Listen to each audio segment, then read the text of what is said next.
Revise చేయాలి, కానీ ఆ పెన్షన్ రివిజన్ చేస్తలేరు. అది కూడా బొగ్గు శాఖ మంత్రిగా కిషన్ రెడ్డి గారి చేతిలోనే ఉంటుంది. వారు రివైజ్ చేయొచ్చు, రివైజ్ చేయాలని కూడా నేను డిమాండ్ చేస్తూ ఉన్నా.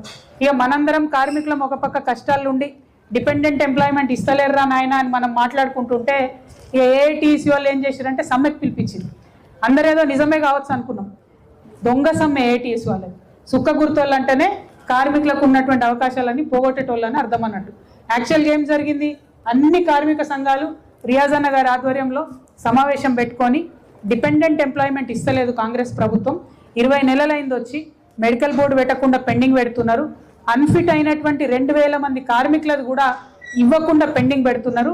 కాబట్టి మనందరం కలిసి సమ్మెకు నోటీస్ ఇద్దామని చెప్పి అన్ని సంఘాలు అనుకుంటే ఏఐటియుసి కార్మికుల యూనియన్ల ఐక్యతను దెబ్బతీస్తూ సడన్గా వాళ్ళు ఎక్కడే పోయి మేము సమ్మెకు పోతున్నామని నోటీస్ ఇచ్చారు. దేని మీద ఇచ్చారు కొన్ని నోటీసు? ఓన్లీ డిపెండెంట్ ఎంప్లాయ్మెంట్ ఇస్తే గవర్నమెంట్ భయంలో ఉంటుంది, లేదు ఇంకో 20 అంశాలు కలిపి కంప్లీట్గా సమ్మె యొక్క స్ఫూర్తిని నిర్వీర్యం చేస్తూ ఇవాళ ఏఐటీసీ వాళ్ళు వాళ్ళంతటా వాళ్ళు పోయి సమ్మెకు నోటీస్ ఇచ్చారు. మరి ఇస్తే మన లాభం జరిగిందా? మనం వస్తున్నామని తెలవంగానే ఆయన కూడా పెద్ద మనిషి సాంబశివరావు గారు కూడా మొత్తం అంతా బొగ్గు బయలన్నీ కూడా తీర్పుకుంటూ పోయారు. టీఆర్ఎస్ పార్టీ కదిలి మేము బాయిబాట పెడుతున్నామని పోస్టర్ రిలీజ్ చేయగానే ప్రతిపక్షం వచ్చింది, పాలక పక్షాలు 2 కూడా వచ్చిరు. ఏఐటీసీ వచ్చింది, నిన్న డిప్యూటీ సీఎం గారు కూడా వచ్చిపోయారు.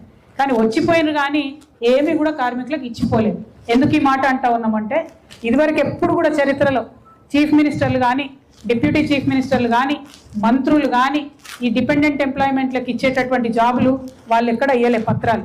ఎవరిచ్చేది? ఆఫీసర్ సెక్షన్లో క్లర్క్ ఇచ్చేది.